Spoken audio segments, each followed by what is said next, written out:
All right, I'm in Sedona, Arizona with the Sony A7R III, and we have a ton of fantastic events planned over the next couple of days to really test this camera and bring you my thoughts on it.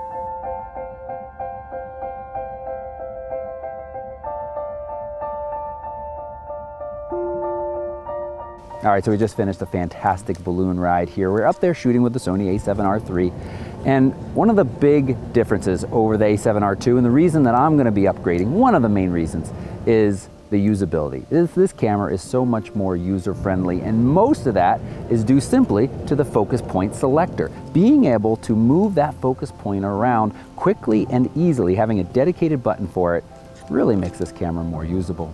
Now another thing, and this isn't a huge difference from the A7R II, but it is a difference that I've really enjoyed with Sony's versus some of the other cameras, and that is the huge dynamic range. So as we took off this morning, really long shadows, the sun hadn't quite come up yet, and we've got some deep shadows down in the canyons or on the backside of the mountains, and knowing that I was gonna be able to pull that detail out in just a single shot is really nice. We'll have to wait and see and compare against the A7R II. As I said, I don't think that the real world difference is huge between these two cameras, but in general, Sony is right up there at the top of the list, class leading in dynamic range, and they've bumped up the performance a little bit more in the A7R III.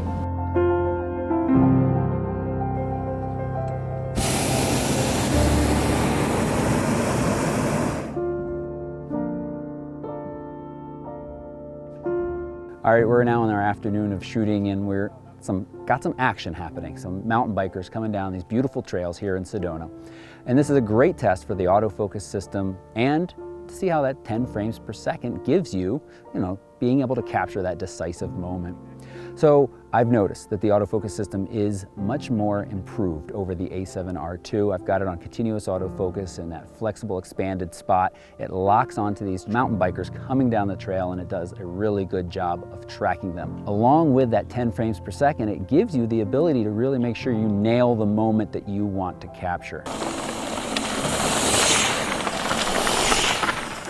The buffer is much improved as well. In fact, I haven't actually filled the buffer yet in shooting these guys. They've come down around a couple corners, down some straightaways, and in a couple seconds of shooting, that's all I've needed. The buffer hasn't filled during that time. However, when you do fill the buffer, it is certainly a longer wait, and while those images are writing, either buffer full or not, you are locked out of some functions of the camera. You can get into the menu, you can review images that you've shot and have been written to the card already, and it gives you nice feedback on that. But you can't do things like change the drive mode, which I find kind of interesting and arbitrary. Why can you get into the menu but not the drive mode? And also you can't switch to video until it's done writing to the card as well. So there have been improvements there, but like the A7R II and the A9, there are some functions you're locked out of while it's writing to the buffer. All right, so we've moved on from the action of the mountain bikers to this gorgeous scenic landscape shot here in Sedona. This is a fantastic place to test the new PixelShift technology in the A7R III. That's where it's going to take up to 4 images with a gap from 1 to 30 seconds. Now, you do have to bring those back to the lab, to your software, and stitch them with Sony's proprietary software together to one very highly detailed image. It's not a higher resolution, but the detail is supposed to be a lot higher. Now, what I'm curious about in this scene is we have just the slightest breeze, and so with movement, we might get some blurring, but on that rock in the distance, I think our detail is going to go way up as there's less interpolation that's happening between them. Now I'm shooting with a 2-second timer, even though my shutter speed is plenty fast enough because I want all shake to be out of this camera, and when it shoots its 4 images, I have it set for just a 1-second gap, that it is as stable and as steady as possible with very little movement. We'll have to compare these and see how they look now.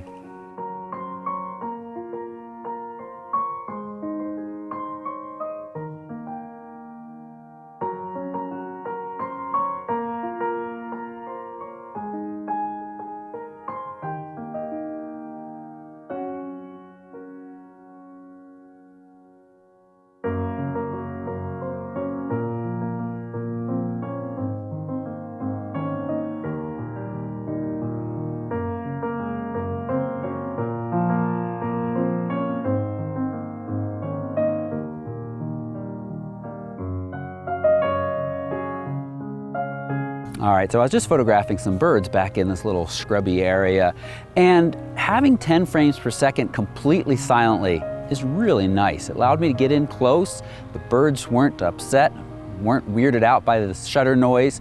It is still that 14-bit RAW, as I mentioned, so you don't lose any image quality. We do, however, still see some rolling shutter issues in still images when you're shooting silently.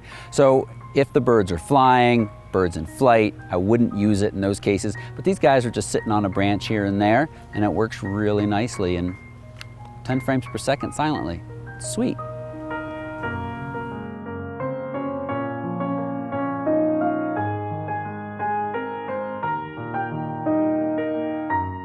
All right, so spending the afternoon with these fantastic models, old cars, cowboys.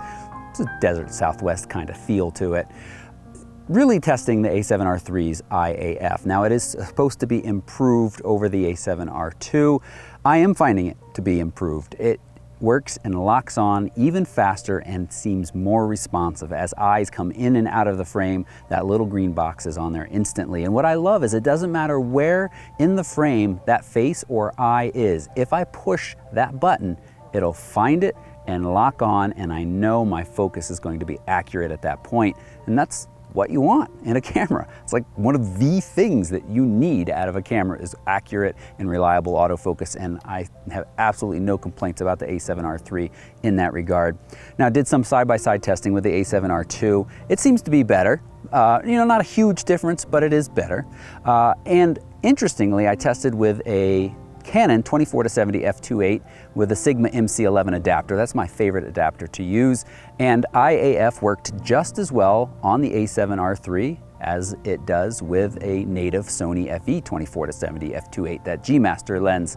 However, on the a7R II, that adapter does not give me IAF. Now, I'm pretty sure my Sigma MC11 firmware is all up to date, so I'm chalking that up to a camera difference. But overall, I am seeing a faster autofocus system in the a7R III. I am seeing a more responsive IAF system as well, and it just makes taking portraits like this stupid easy.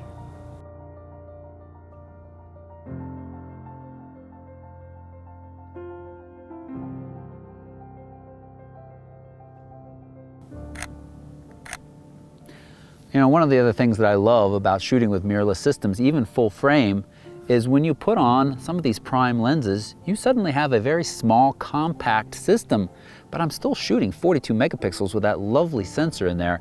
It really makes a travel-friendly package. I like it. All right, let's wrap this up. It is clear that Sony has packed this a7R III full of features, and enough so that I've got no hesitation in recommending it to DSLR users who want to move up into the mirrorless world. This camera's interface is a DSLR-like enough. Its user interface is fantastic to use. That, coupled with the very capable AF system and the IAF system that I love using, it makes portraits just drop dead easy. It's fantastic. You pair that with 10 frames per second, and this is a very versatile camera that can handle just about anything that you want to throw at it. And on top of that, you now have all day long battery life. I think that's the easiest way to say it. It rivals current DSLRs and may even be better than some of the current DSLRs on the market. Battery is fantastic, and you couple that with additional features like the PixelShift technology, which I thought was more gimmicky than anything, and then on this trip in these beautiful scenic locations, found myself legitimately using it to create incredibly detailed images, and I just love the way it works and look forward to using that even more in the future. Now, that's all the good. It's not a perfect camera, however, so there are a couple drawbacks that I just want to touch on. We got dual card slots. That's great, but one of them is slow. It's the UHS 2 and a UHS, just regular old slow one. If you're writing to both simultaneously and you're shooting at that 10 frames per second, once it's full, you have to wait for that buffer to clear. The camera is not as responsive as I'd like. Yes, you can start to review some images. Yes, you can get into some of the features on the camera, but really, honestly, you're locked out of most everything that matters. And I'd like to see that buffer clearing improve. I'd love to see them use 2 UHS 2 slots or go to something even faster. On the video side of things, video has been generally improved. We got 420 8-bit which, you know, when we compare it against something like the GH5, we've got a much higher bit rate and higher quality that you can work with, but full frame versus micro four thirds. If you are a video focused shooter, I think the GH5 is a better value, or you should wait for the a7S III, which I think is where they're saving the juicy bits of extra video goodness that they didn't put in this camera. We'll see those in that camera in the future. And the last issue is, it's not a camera issue, and Sony's made a lot of positive noises about this recently. That's the pro support. We just don't know yet. Sony's spending a lot of time and energy. You now have pro support centers on both coasts. But if you are a pro that relies on your gear, you might want to wait a little while and hear the stories that come out of this pro support system. But in general, I think that is something that's going to greatly improve over the next year and beyond. That's it. Now, there actually were a lot of other thoughts I had about this camera that didn't quite fit into this video. I've got a link to that information down below, along with additional sample images and video clips that we shot on this fantastic trip in Sedona here. You can find all of those linked right down below. And of course, you can find links to buy this camera right down below. Your use of those links greatly helps support what we do here at this channel. And there were also a lot of questions that I didn't get to answer in this video. It just didn't fit with the flow. I'll be answering those in a future video, and of course responding to your comments or questions. So if you have them, leave them right down below. Thanks so much for watching. Bye-bye.